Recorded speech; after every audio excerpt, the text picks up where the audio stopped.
Magandang araw po sa inyong lahat mga kababayan at welcome back dito po sa PNR. At ito nga mga karibin natin, heto na. Nako. Ayan, hugas kamay si PBBM, sinungaling, niloloko ang taong bayan. Nako po.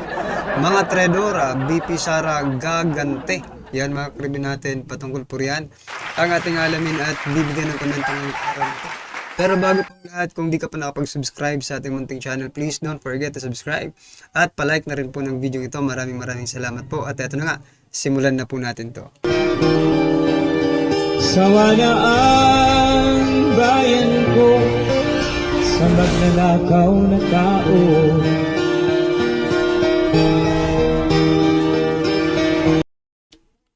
So ayan mga kababayan, bago po natin i-play ang ang video ito, no? Bago natin i-play ang video ito, ito pasadahan muna natin itong bagong pahayag ni President Bongbong Marcos Jr. patungkol po dito sa impeachment complaint, no?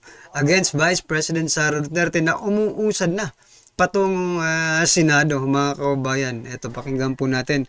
At nang maliwanagan tayo kung siya ba talaga ay sinungaling or ano ba talagang stand ng ating Pangulo patungkol po dito sa impeachment complaint ni versus Vice President Sara Duterte, no? Ito, mga kababayan. Impeachment of Vice President Sara by the House of Representatives. Now, I think it is useful, siguro para maunawaan talaga na Eto mga kabayan, bago natin ipagpatuloy yung kanyang pagsasalita, di ba dapat ang nagsasalita ngayon at nag-i-explain sa taong bayan yung pinuno ng House of Representatives at hindi po sa President Bongbong Marcos Jr.? Bakit parang nagiging abogado yata, no? Si President Bongbong Marcos Jr. ni Speaker Martin Romualdez, mga kabayan. Natin ang mga pangyayari. At bilang siguro parang paliwanag na rin doon sa mga tanong na nakikita ko sa mga commentator.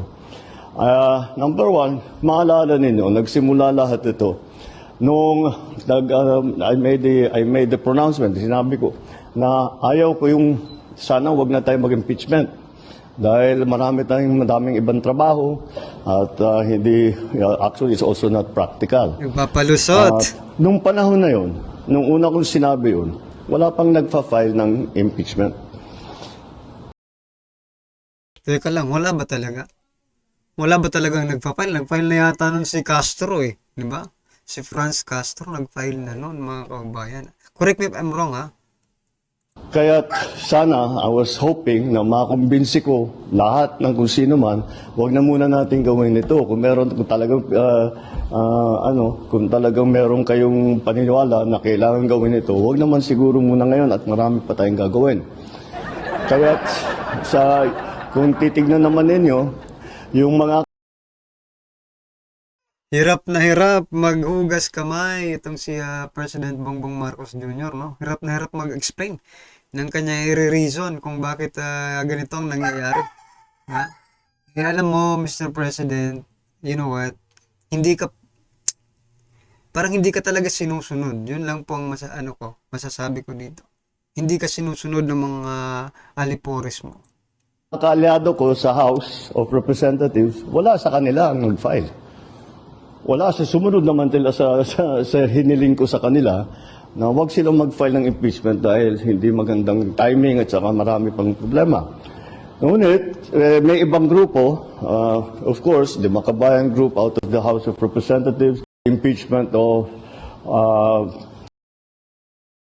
So yan mga kababayan, eto, nambubudol na naman. Ibig sabihin, malinis ka. Ganon, no? Ibig sabihin, malinis ang yung pangalan dito sa impeachment complaint against Vice President Sara Duterte. Huwag ganon mga kababayan. Kitang-kita naman ang mga ebidensya. At eto ang ebidensya na nag-trigger kung bakit ito nakalusot, ha? Diyan, bakit nakalusot at umuusad na patungong Senado itong impeachment complaint. Ito mga kababayan. Ito po ang balita, no? Ito, papakita ko yung caption. Yan, si Sandro Marcos, mga kababayan. Ito po ang balita sa politico.com.ph, mga kababayan. Sabi dito, kahit tutol si PBBM, Sandro Marcos leads more than 200 lawmakers to impeach Sara Duterte. Kahit tutol yung ama. Niloloko nyo ba kami? Ha? Niloloko nyo ba kami? Tutol talaga ang ama mo? Kasi kapag tutol ang ama, mga kababayan, wala ka talagang magagawa dyan eh. I think, mali yung caption eh. Dapat siya, gustong-gusto ng PBBM. Kaya si Sandro Marcos nag-lead, no? Ng more than 200 lawmakers to impeach Vice President Sara Duterte. Yun po sana ang caption, mga kababayan. Hindi po itong kahit tutol. Ano ba yan? Hindi namang mukhang tutol eh. Mukhang gustong-gusto pa nga. Sinong niloloko nyo? Ikaw? Nagbigay ka ng statement na wala sa aking mga kaalyado. Ito, hindi mo ito kaalyado. Anak mo to eh. Ito po ang nag-trigger kung bakit namirma. At hindi natin alam yung kondisyon. Siyempre, there's always a condition, no? When you are signing papers, mga kabayan, there's always a condition. Hindi natin alam kung magkano ang kondisyon. I mean, what is the condition? Di ba? Talagang pinagluloko tayo. Ang bayan, niloloko talaga ng mga ito, mga karabin natin. Siya sabihin niya, wala sa mga kaalyado ko. Ito, di ba? Narinig nyo kanina dito. Sabi niya, wala sa mga kaalyado ko. Ang gumalaw, no? Yun yung parang ano niya. Gumalaw para impeach si Vice President Sara Duterte. Pero nabalitaan natin, even sa mga mainstream media, ito rin eh, di ba? Si Sandro Marcos ang namuno, no? Yan. Nagpapirma pa. Ano pang inyong masasabi dyan, mga kababayan? Sana naman hanggang ngayon, ay hindi na po kayo natutulog sa pansitan, no? Kasi pag patulog-tulog tayo sa pansitan, mga kababayan, talagang mabubudol tayo, no? Well, anyway, 3 taon pa ang ating bubulungin, mga kababayan, pero sana, one day when we wake up, di ba? Magbagong lahat, mga karibin natin. At ito na nga, pakinggan at bigyan natin ng komento ang video ito. Ito na po. Ang series of events kung ano yung mga nangyari at meron kasing mga ilan na mga vloggers at mga political analyst na nagsasabi na talagang sinadya nila na sa huling araw ng session ito mangyayari. At planadong-planado na po itong ginagawa ng Kongreso na talagang ipa-impeach itong si Vice President Inday Sara Duterte. Okay? So unahin natin muna kasi itong video na ito ipapakita ko sa inyo mismo nung nandun sila doon sa Kongreso. Nandun pa si Martin Romualdez tapos pinag-usapan yung impeachment laban kay VP Sara. Paano nila ginawa na umabot ng halos sa lumagpas ng 102 because ang 102 yung requirement na para ma-impeach itong si VP Sara pero lumagpas ng 102. Ipapakita ko sa inyo mismo. Nandoon si Castro, nandoon po si Martin Romualdez. Okay? Ipapakita ko sa yung video na yan Pero bago ko ipapakita yan, ito muna yung ipapakita ko sa inyo ang balita patungkol dyan. Okay. Play. Kinumpirma ng isang opisyal ng Kamara na nakakuha na sila ng sapat na bilang ng pirma mula sa mga mambabatas para ipa-impeach. Sino man yang sino yang kongresista na yan? Vice President Sara Duterte. At live mula sa Kamara, nasa frontline ng balitang yan, si Marian Enriquez. Naku Marian, mukhang hinabol talaga nila bago mag-break. Siya mismo ang nakasabi hinabol talaga. Itong Kongreso, ilan Kasi, na ba ang hinabol talaga kasi planado Planado. nakapirma dyan sa impeachment complaint? Tama ka dyan, Ruth. 153 nga na mga kongresista na yung lumagda o pumirma. At that time, mga ano siguro ito, mga alauna, 1 PM siguro ito, 153 pa. Pero dadami pa yan mamaya, dadami pa yan. Dito sa ika-4 na impeachment complaint laban kay Vice President Sara Duterte, kinumpirma yan mismo ni House Secretary General Reginald Velasco. Si Velasco pala yung nag-confirm dyan. Wala na talaga. Kapag ma-impeach itong si VP Sara, good luck na lang sa Pilipinas natin. Pasado alas 10 nga kaninang umaga, nakita natin ang sunod-sunod na dumating ang mga kongresista para sa isang caucus o meeting. Yan ay sa gitna ng mainit na usapin tungkol sa impeachment laban kay Vice President Sara Duterte. Pero kaninang umaga, bago sila pumasok nga doon sa meeting, walang nagkukumpirma, hindi raw nila alam kung ano yung agenda o Hindi raw nila alam. Tutot nyo. Hindi nila alam, pero, ay nako. Pag hindi mo kasi alam ang isang bagay, mga kabayan, you have to take time to decide kung, di ba, pipirma ka o hindi. Pero bakit namirma agad kayo? Hindi nyo alam? No? Pero namirma kayo? Hindi nyo malulokong taong bayan yan. Hindi nyo maluloko. Lahat ng galaw ninyo, may nakatingin po, no? Ang mga ordinaryong Pilipino at hindi po tanga ang ordinaryong Pilipino para hindi malaman, no? At para hindi maramdaman, o hindi nila malaman, maramdaman kung sino ba talaga ang may pakana ng lahat ng ito. Di ba? Ang nangyayari kasi dito, mga kabayan, eto na, defocus na naman po ang mainstream media. Maging yung tayong mga vloggers, no? Kasi kailangan rin natin ipagtanggol dito si Vice President Sara Duterte sa impeachment sa kanya. Kaya yan, na-defocus na po ang lahat. Na-discarril na po ang lahat sa pagtutok doon po sa BICAM report na yon, na nandun na po sa korte. Diba? Nililihis po nila. Baka isang araw magising na lang tayo. The court's decision, no? Papanig na sa kanila. Wala tayong magagawa dyan. Korte yan, diba? Pero what I'm trying to point out, kung mali naman, bakit kailangan mong padigan? Dinadivert po nila yung issue, totoong issue, no? Dahil sinasabi nila, this is only politically motivated itong action, no? Na pag-criticize dito sa 2025 national budget. So yan, ito kayang ginagawa nila ngayon kay Vice President Sara Duterte, hindi kaya ito politically motivated, mga kabayan? Ito ba ay talagang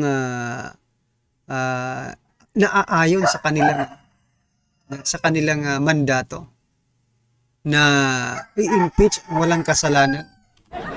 Napakalaki naman po yata nga pagkakamalian sa ating konstitusyon, no? Wala kang kasalanan pero i-impeach ka.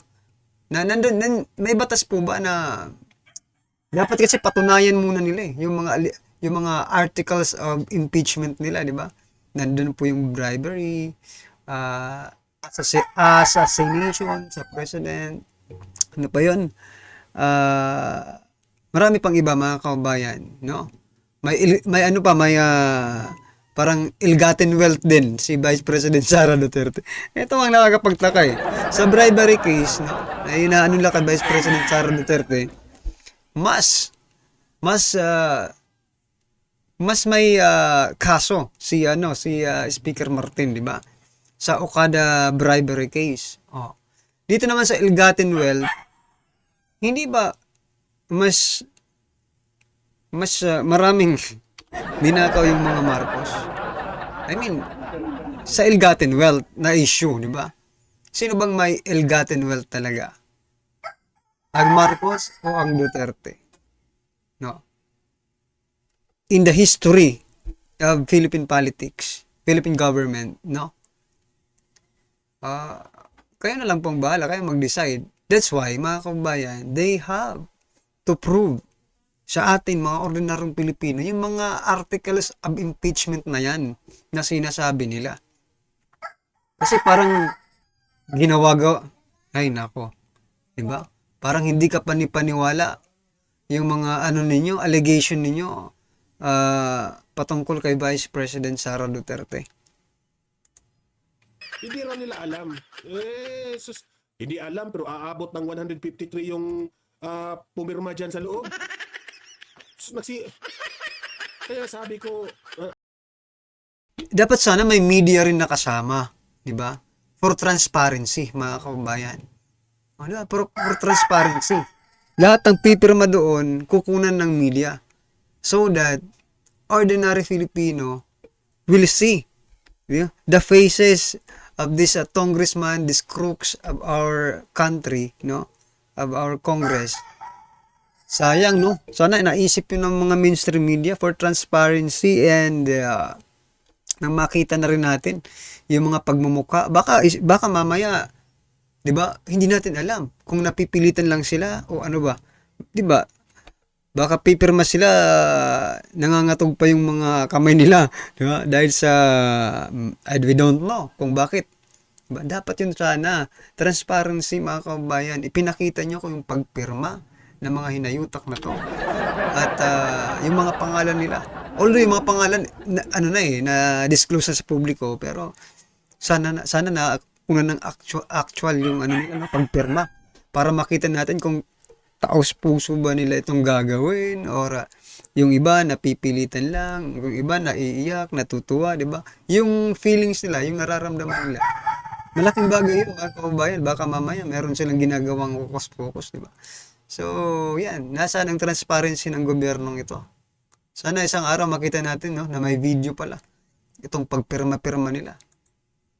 Ang daming mga sinungaling dyan sa House of Representatives, di ba? Sobrang daming mga sinungaling. Usapan. Medyo vague daw kasi umalabo yung kanilang mga natanggap na mensahe o imbitasyon kahapon. Pero nung nakausap nga natin si House Deputy Minority Leader at ACT Teachers Party List Representative Franz Castro, sinabi niya bagamat hindi raw siya Ayan, yun ang video na tuwang-tuwa na si Castro kasi sa video na yan, may nakapagsabi na sa kanya na lumagpas na yun ng 102 yung pumirma. Ang saya-saya Castro, no? Tuwang-tuwa na siya dyan. may natanggap daw siyang impormasyon mula sa isang leader ng majority bloc na sinasabing pag-uusapan nga ang Sobrang tuwa niya. Tingnan nyo, tuwa si Castro.